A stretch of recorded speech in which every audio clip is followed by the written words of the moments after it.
வணக்கம் நண்பர்களே, நாம் இன்னைக்கு இந்த வீடியோவில் என்ன ஒரு முக்கியமான தகவலை பற்றி தெரிஞ்சுக்க போகிறோம் அப்படின்னு சொல்லிட்டு பார்த்தீங்கன்னா, ஏழைகளுக்கு வாய்ப்பு அப்படிங்கிறது கிடைக்கிறது அப்படிங்கிறது பெரிய அபூர்வம். ஆனால் அப்படியே வாய்ப்பு கிடைச்சாலும் அதை சரியாக பயன்படுத்திக்கிட்டு சரியான டைமில் அந்த ஒரு பொசிஷனுக்கு வருது அப்படிங்கிறது பெரிய விஷயம். அந்த விஷயத்தில் நிறைய நடிகர் நடிகைகளே தோர்த்து போயிருக்கிறாங்க. அந்த வகையில் இன்னைக்கு ஜீ தமிழில் ஒளிபரப்பாயிட்டு இருக்கிற சரிகமபா சீசன் 5 லிட்டில் சாம்ஸ் அப்படிங்கிற ரியாலிட்டி ஷோ மூலமாக இன்னைக்கு இந்த உலகத்துக்கு அறிமுகமாயிருக்கிறவங்க தான் அபிஷேகா. அந்த அபிஷேகாவுக்கு கிட்டத்தட்ட ஒரு 8லேருந்து 10 வயசுக்குள்ளே இருக்கிற சின்ன சிறுமிக்குள்ளே இருக்கிற டேலண்ட் அப்படிங்கிறது ஓவர் நைட்டில் எக்ஸ்போஸ் ஆகி பெரிய பெரிய செலிபிரிட்டிஸ் மற்றும் இசை ஜாம்பவான்களை வாழ்த்துற அளவுக்கு இன்னைக்கு கொண்டுட்டு போய் விட்டுருக்கு. அது என்ன அப்படிங்கிறத பற்றி தான் நம்ம வீடியோவில் பார்க்க போகிறோம். வீடியோக்குள்ளே போகிறதுக்கு முன்னாடி நீங்கள் நம்ம சேனலுக்கு புதியவராக இருந்தால் மறக்காமல் நம்ம சேனலை சப்ஸ்கிரைப் பண்ணி ஃபாலோ பண்ணிக்கோங்க. வாங்க வீடியோக்குள்ளே போகலாம். சரிகமபா சீசன் 5 லிட்டில் சாம்ஸில் ஓவர் நைட்டில் ட்ரெண்டான அபிஷேகா அப்படிங்கிற குழந்தைய நிறைய சிங்கர் செலிபிரிட்டிஸ் வந்து பாராட்டி பேசிட்டு வராங்க. அந்த வகையில் கர்ணன் படத்தில் வந்த கண்டா வர சொல்லுங்க அப்படிங்கிற பாட்டை பாடினது மூலமாக நிறைய வாய்ப்புகளையும் இந்த சின்ன வயசுலேயே அவங்க பெற்றுட்டு வராங்க.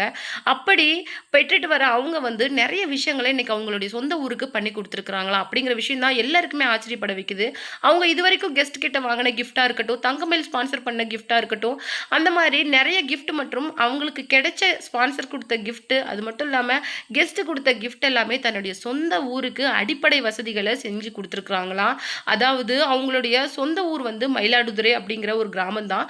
அந்த கிராமத்தில் இருக்கிற நிறைய அடிப்படை வசதிகளை, அதாவது ஒரு பிணம் வைக்கிற குளிர்சாதன பெட்டியை வாங்கி கொடுத்துருக்குறாங்களா. இந்த சின்ன வயசில் அவங்களுடைய கிராமத்துக்கு அந்த மொத்த குடும்பமும், அபிஷேகாவோட மொத்த குடும்பமும் பண்ணின உதவி அப்படிங்கிறது மிகப்பெரிய விஷயம்.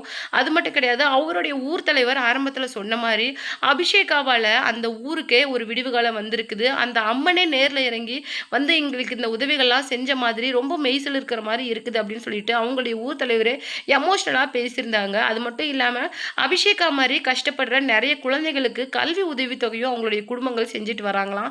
அவங்களுக்கு கிடைச்ச இந்த விஷயத்துலேருந்து ஒரு சின்ன பங்கை இந்த மாதிரி அவங்கள மாதிரி கஷ்டப்படுற குழந்தைங்களுக்கு செஞ்சுட்டு வர்றது எவ்வளோ பெரிய விஷயம். அது மட்டும் இல்லாமல் இந்த சின்ன வயசுலேயே அவங்களுக்கு அந்த பெருந்தன்மை இருக்குது அப்படிங்கிறது அவங்க இந்த விஷயத்த இன்னைக்கு சரிகமபா லிட்டில் சாம்ஸ் சீசன் 5ல தெரிவிச்சிருக்கிறாங்க. அது மட்டும் கிடையாது, இந்த விஷயம் தெரிஞ்ச உடனே ஸ்ரீனிவாஸ் சார் என்ன பண்ணியிருக்காங்க அப்படின்னு சொல்லிட்டு பார்த்தீங்கன்னா, டெடிகேஷன் ரவுண்டில் நான் சொன்ன மாதிரியே உன் மனசளவுக்கு நீ உயர்ந்து வருவ, கண்டிப்பாக நீ பெரிய பொசிஷனுக்கு போவ அப்படிங்கிற விஷயத்தையும் சொல்லி பிளஸ் பண்ணியிருக்காரு. நீங்கள் என்ன நினைக்கிறீங்க அப்படிங்கிற உங்களுடைய கமெண்ட்டையும், நீங்கள் அபிஷேகாவோட ஃபேன் அப்படின்னா மறக்காமல் உங்களுக்கு கருத்துக்களை நம்ம கமெண்ட் பாக்ஸில் கொடுங்க.